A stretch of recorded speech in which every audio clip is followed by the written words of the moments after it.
A lot has happened since the last time we met. If Kafka were alive. I think Kafka is alive, as a matter of fact. He's probably underwriting this in his bedroom, thinking, how are they going to get themselves out of this one? But let me read from our preamble, which seems to become more precious every time I read it as time goes on this year. Recognizing the power of the word as an instrument to promote and protect democracy, as well as our moral responsibility to promote and protect literacy and moral rectitude.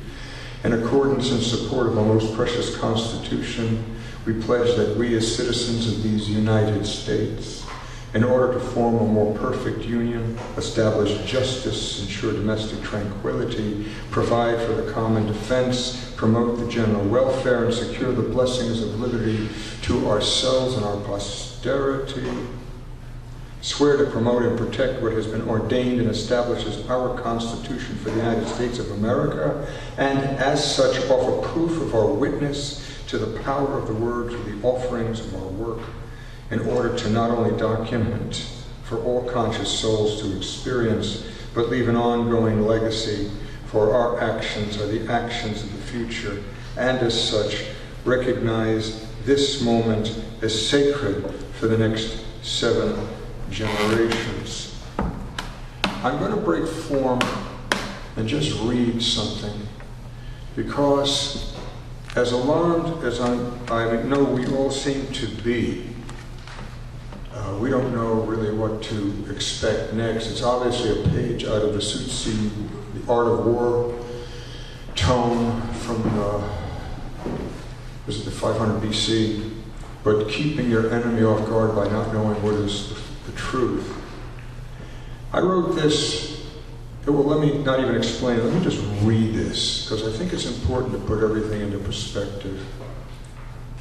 Within the irony of this Kafkaesque world not being able to escape the poisonous atmosphere of Trump, racism, xenophobia, and out-and-out hatred all around us, I found the need to distract myself watching the Ken Burns and Lynn Novak recently released Vietnam documentary.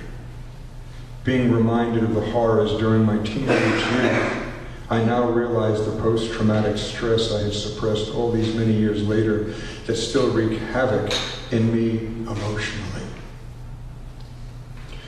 There were also facts I hadn't realized, such as within Ho Chi Minh's romantic desires in 1946 to unite and free his Vietnam from French colonial rule while reciting Thomas Jefferson's aspirations for life, liberty, and the pursuit of happiness, as well as writing 4 letters to President Harry Truman expressing these desires.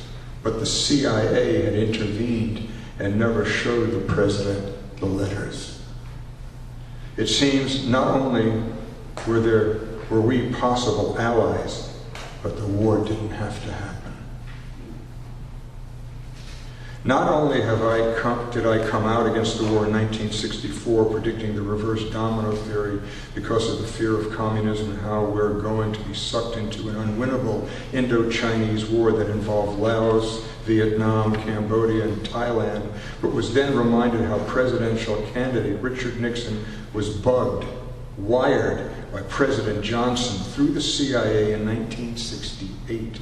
Recording him sending a message to the South Vietnamese representatives to not attend the peace talks, with the promise of a better deal if he became president, thus creating the greatest act of treason in American history, stalling any hope of ending the war, which had already killed 28,000 plus of our own troops and 1 million plus Vietnamese, thus allowing the continuing slaughter of human life, 27,000 more of our own troops, and 1 million plus more of the Vietnamese, all the while the carnage spilled into our living rooms on television, as well as the brutality against student protests exploding before our eyes, especially at the Democratic Convention under Chicago Mayor Daley's auspices, where the police's Gestapo savagery beat and bloodied the protesters with clubs, of which 56% of this country approved of.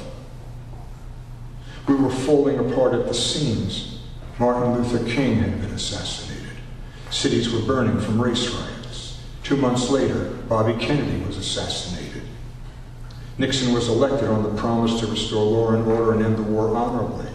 But the war waged on for 7 more years.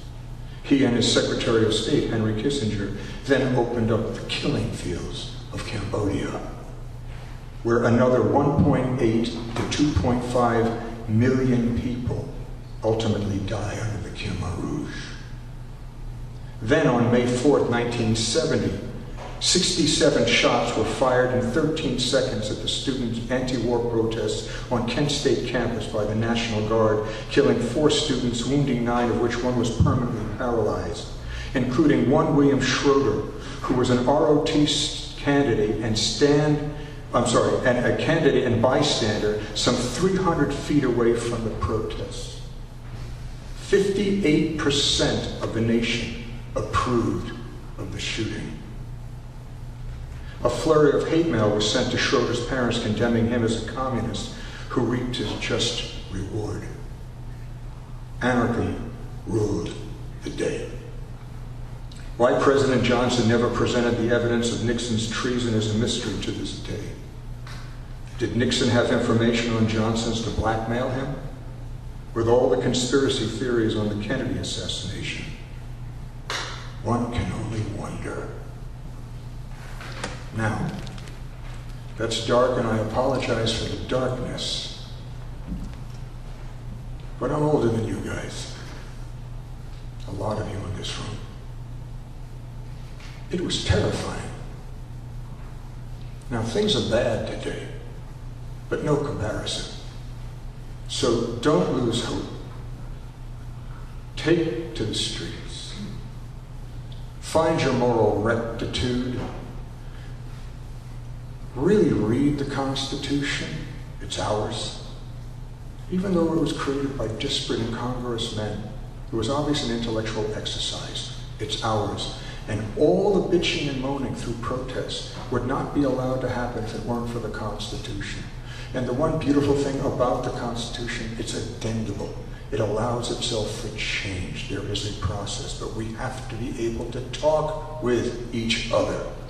Nothing is 100%. So if I'm talking to someone who has a complete, different polarization of perspective from myself, I assure you by the end of our conversation, if there is a willingness to at least have a conversation, I'm going to have points put into my brain that actually land and make sense, coming from someone who I originally believed was completely different from me. So we've already come that much closer. And that's what the body politic has to be about. We have to start talking with each other. This is why I love you all so much, because we double down on the power of the word, which is the example of our democracy. We are, excuse the egocentricity, patriots in this room. And we're documenting our purpose. I'm passionate about it, as you very well know.